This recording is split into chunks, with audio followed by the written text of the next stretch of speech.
ಯಾರಿವರು? ಇವ್ರು ಗೊತ್ತಿಲ್ವಾ?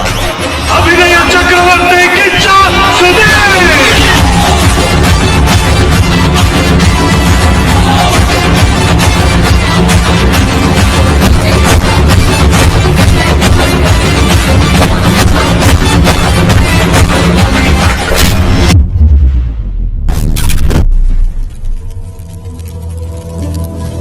ಬ್ರಹ್ಮ ಅಂತ ಒಂದು ಪಿಕ್ಚರ್ಗೆ ಐ ಗೆಟ್ ಇಟ್ ಸ್ಟಾಪ್ ಆಗೋದು. ಹೋಕು ಸುಬ್ಬಾಲೆ ಅಂತ ಸ್ಟಾರ್ಟ್ ಆಯ್ತು, ಅದು ಸ್ಟಾಪ್ ಆಯ್ತು. ತಾಯವಾಗಿ ಅಷ್ಟರೊಳಗಡೆ ಐರನ್ ಲೆಗ್ ಅಂತೆಲ್ಲ ಮನೆಗೆ ಸ್ಟಾರ್ಟ್ ಮಾಡ್ಬಿಟ್ಟಿದ್ರು.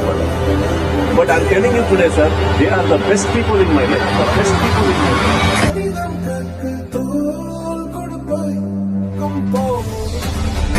ಯಾವನೋ ಒಬ್ಬ ಗುರುತಿಸ್ದ ಸರ್ ನನ್ನ ನೋಡ್ಬಿಟ್ಟು ಇವ್ರು ಅಂತ ಸ್ಟಾರ್ಟ್ ಮಾಡ್ದ. ಅಲ್ಲಿಂದ ಎದ್ದೇಳ್ತು ಸರ್ ಒಂದು ಸೌಂಡ್.